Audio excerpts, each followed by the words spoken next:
Welcome back to Common Sense Conversations. I'm Eric. I am Matt. Good to have you back with us. And we're excited to be here. Sometimes we spend more time talking about what we're going to talk about and exploring the options than we do actually talking on this film. And I think that happens most of the time because of how worked up and excited we get about the things that we're talking about. So Matt, this week I was out, I'm finishing the chicken coop. I think I've mentioned before that I'm working on our chicken coop. Mm-hmm. I was out working on our chicken coop. I was putting on the roof. And I'm going the cheapest way possible with this thing, right? I'm trying to find after all ways, the chickens, right? Yeah. So I'm up on the roof. I'm putting on this tin roofing.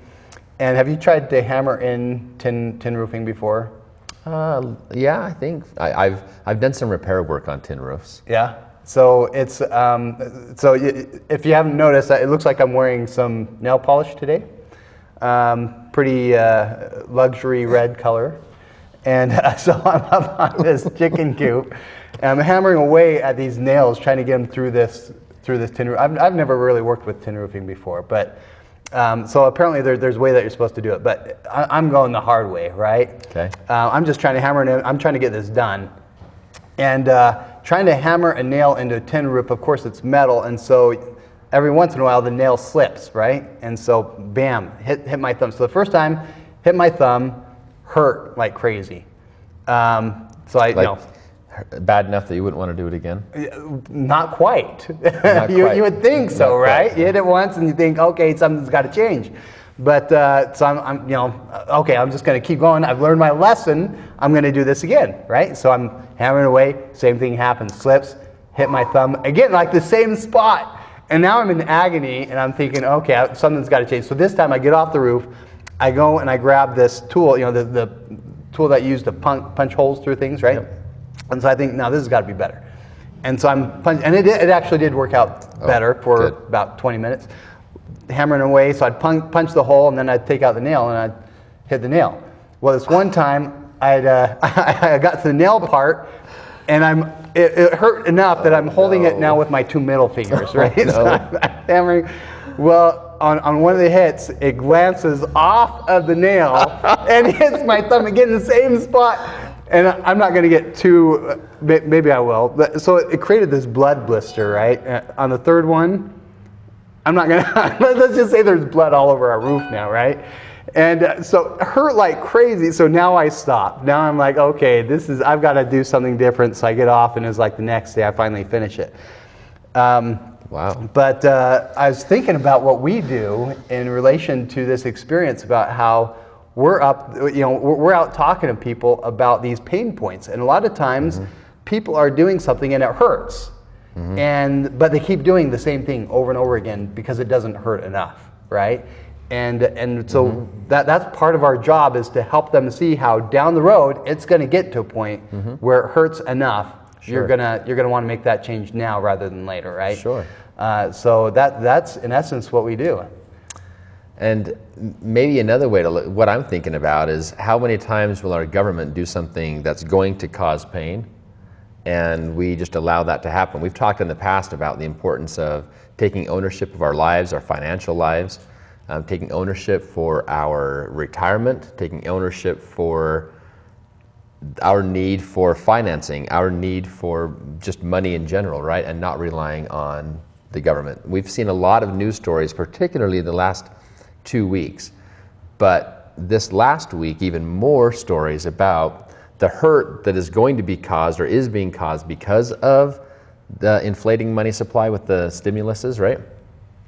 And that's going to cause some pain. And I think that people, because they maybe put their trust someplace where they shouldn't, someplace undeserving, do things a little differently, and maybe it takes them a little while to learn how much that hurts.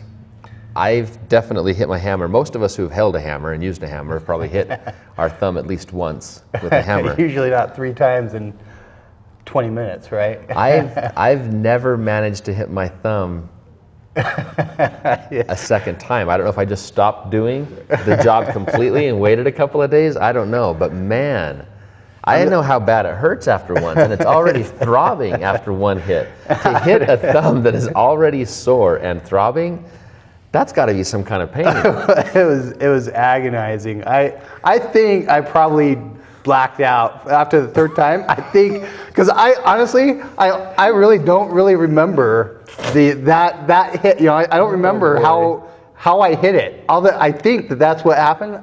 I must have blacked out a little bit. And this is all to put roofs over the head of chickens who have lived without roofs for millions of years. Yeah, we have a neighbor that all that he uses is an old shed thing that doesn't have walls, and the chickens are up there even during the winter. They're covered in snow, and they do just fine, right? And I'm thinking I'm building like this luxury palace, and going through all this pain, and yeah, it's. I don't know what type of lesson I need to learn here in life, but I better learn it soon, because this is not the way to live. Yeah, you can't do that very many more times. You won't have a thumb left. Yeah, exactly. One thing, you mentioned what's going on in the economy now. So we are going now, not this area necessarily, but the country is working through this problem with gas prices, or with gas, a shortage of gas. And actually they're saying it's not a problem with shortage of gas, the problem is with distribution, right, of the gas. They're having a hard time finding out how to distribute the gas. But a lot of people are seeing that now as, hey, I need gas. I need to stockpile. I need to prepare for the future. And sometimes it takes these things to happen that help us see that, man, I better prepare. And I am kind of one of those that think that, not just with gas, but you look at everything else that's happening in our economy, and that has been happening. There's signs, multiple signs out there of we're going in a direction that we're going to want to prepare. Oh, absolutely. And that's why I get excited about what we do, because we're teaching people that before we get to that point, you can prepare now for in such a way that you're taking yourself out of the system, Absolutely. out of what the government wants you to do, so that they can control your life, out of that type of system, and creating for yourself a system that's going to support you for not just you, but your generations to come. Yeah, I'm glad you mentioned the generations. We've talked about the national debt, and I pulled it up earlier. 28.2 trillion is where we're sitting now. And so it's obvious that this is a multi-generational problem. It's not just affecting baby boomers who were alive and working while the debt was growing as much as it has the last 20 years, but also their children and grandchildren. And by the way, so many of those people have had the mentality of not feeling like they need to leave something to their kids. They don't want to leave them in debt. They're not going to pass away and leave an unpaid bill or something like that. But so many of them fail to realize that if they don't leave something to their kids, financially speaking, then they are leaving their kids with debt because of the state of the economy right now. So there are ways for families to, all of us who are on social media have seen these interesting, sometimes thought-provoking or funny pictures of people filling up, hoarding gas, collecting gas, whether it's in big containers designed for fuel or little garbage sacks that are not really designed to hold fuel. But people are feeling the need to collect, to hoard, or to just build up that supply, right, that reserve. And you're right that if they had instead, if 5 years prior to now, if somebody had been collecting 50-gallon drums and properly storing that gasoline, they wouldn't feel the crunch. If we'd all done that with toilet paper 2 years ago, none of us would have felt the stress of not having enough toilet paper because people were hoarding it from the stores, right? So the same thing happens with wealth. I think that we can store wealth and accumulate wealth in various vehicles.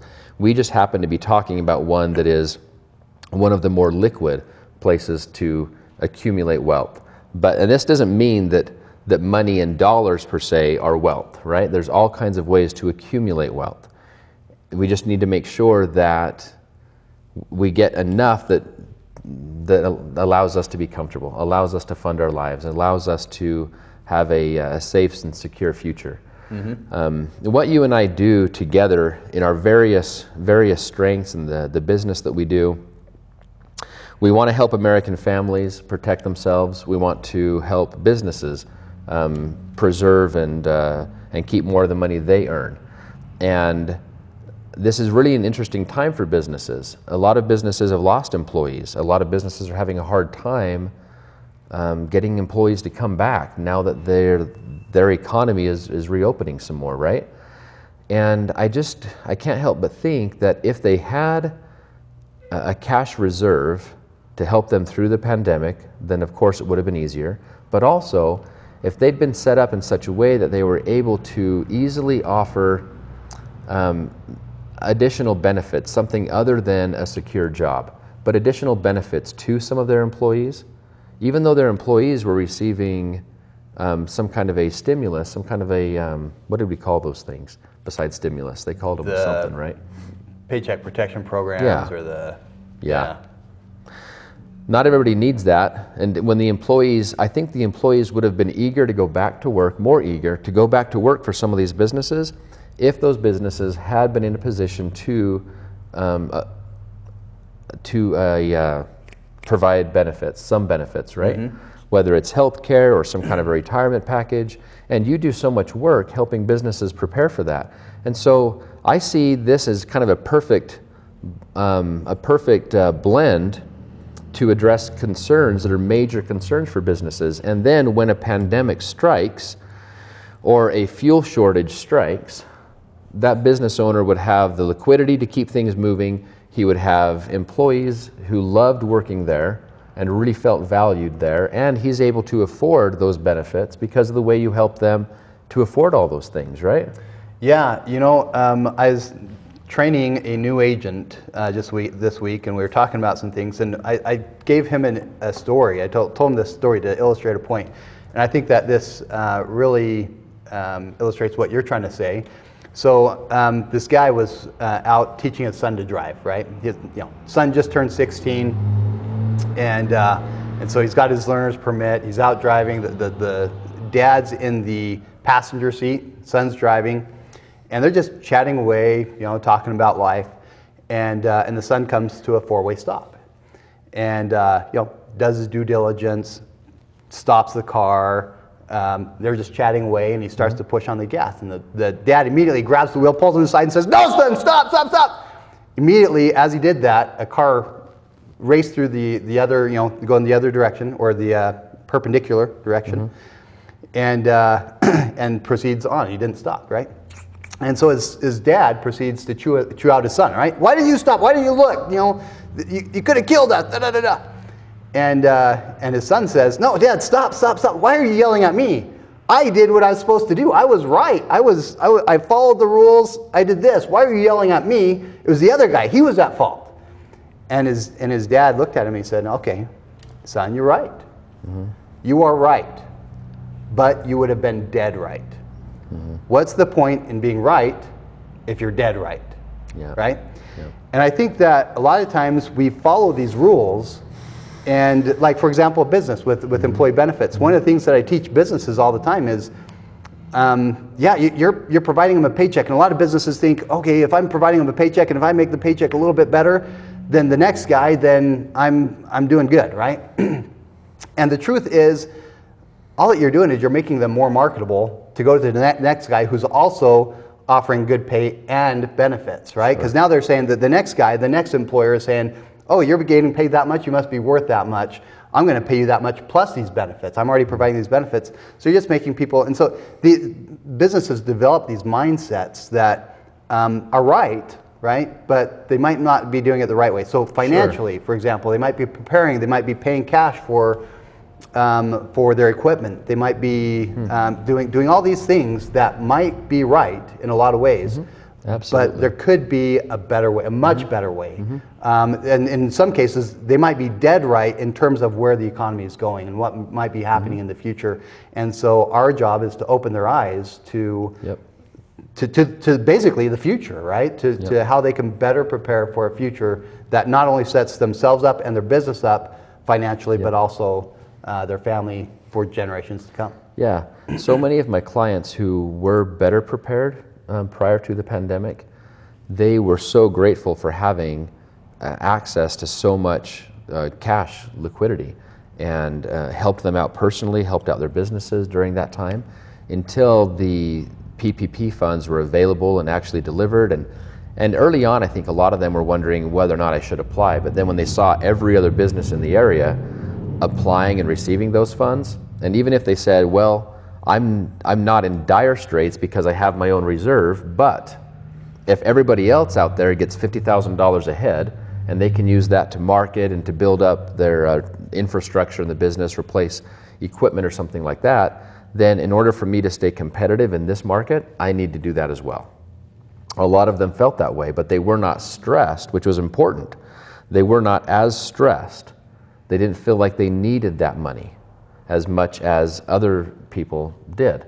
And so when that car comes blasting through the stop sign, it doesn't really matter if it's a stop sign, if it's a merge, if it's a big car, if it's a little car, or if their brakes fail, whatever it might be.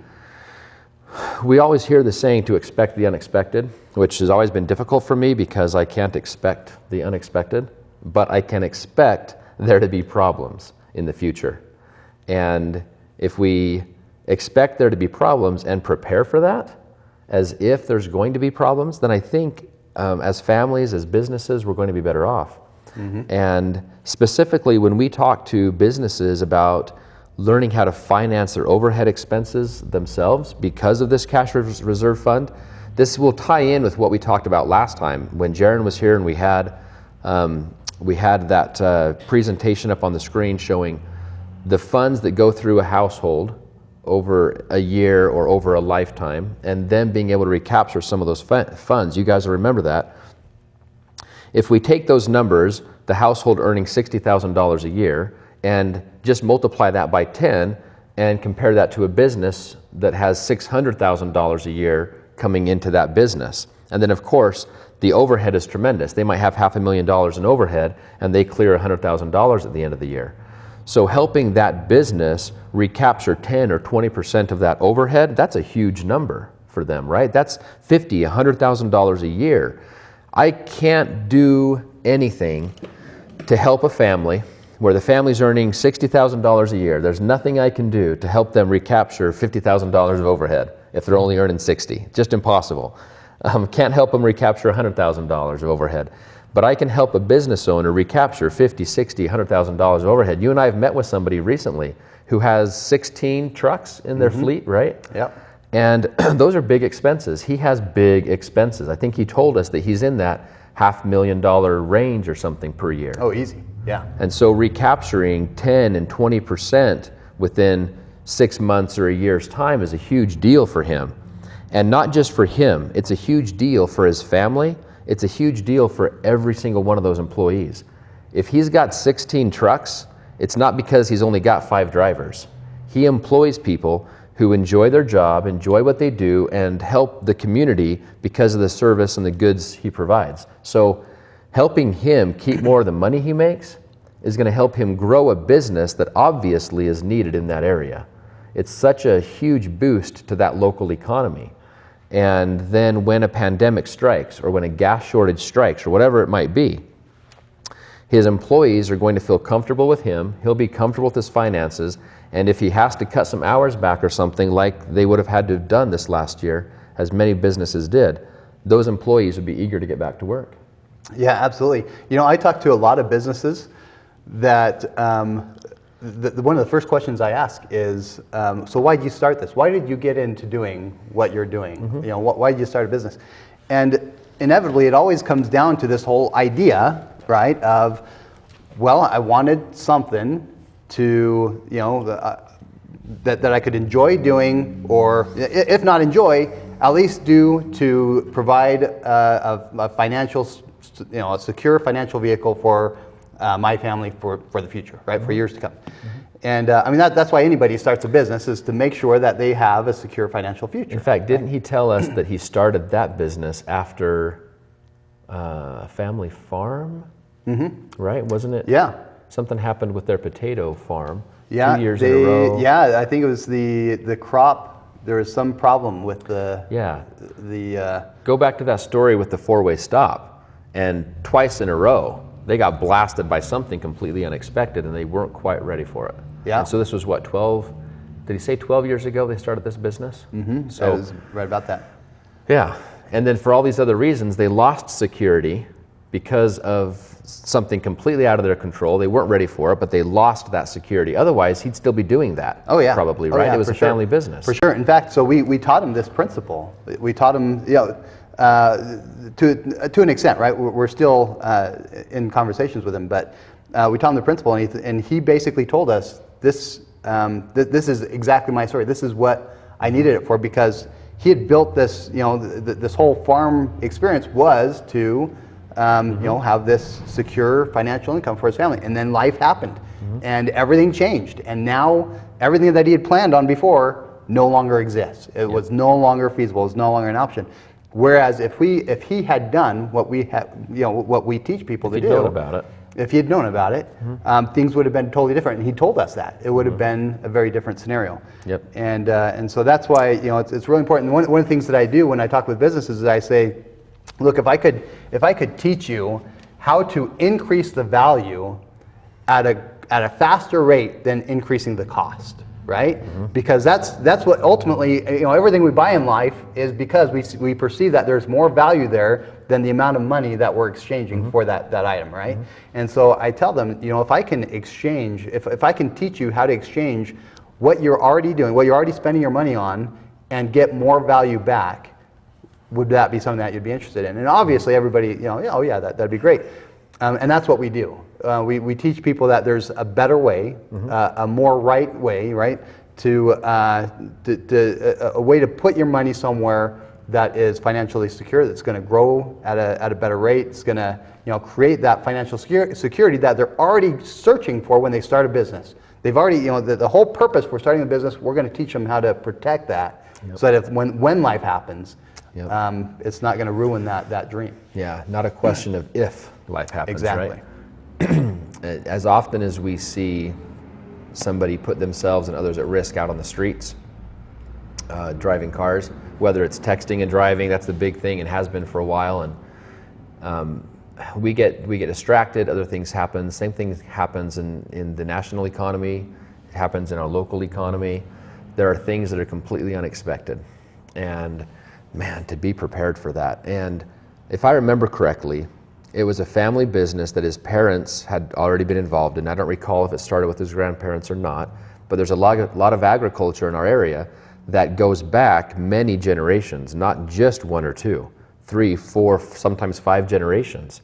And in his instance, in his circumstance, I don't remember if it was his parents who started that business. I think he mentioned his parents as he shared that story. But if they had known about this, and the crazy thing is, just before we started, we're talking about somebody we hope to introduce you to soon, who was telling us that back in the 60s and into the 70s, his father was teaching this specifically to farmers in Washington. And then life happened in his father's life, and he didn't continue teaching this. He had to move on to other things, and it was outside of his control. Some of that changes happened, and he couldn't control that. But people knew about this, and he's not the only one who was teaching this back in the 60s. People knew about it. Until Nelson wrote that book, there was never a book published about it, and it's so infuriating to me when I hear that a person I know, who I care about, kind of came this close to understanding this. And wasn't able to understand it all the way, right? And so I look at this other guy we're meeting with and his family. If his parents had understood this, when those tough times came, maybe they still would have chosen to do something else, but it would have been out of choice. They just might have decided, hey, I'm tired of driving down this crazy street with these other crazy drivers who I can't control. A couple of things happen twice in a year. Hit my thumb enough. Yeah. A couple things happened a couple of years back to back in the farm industry. Maybe they would have had the capital to survive, and maybe they'd still be in business, because a lot of other people have survived tough times in farming.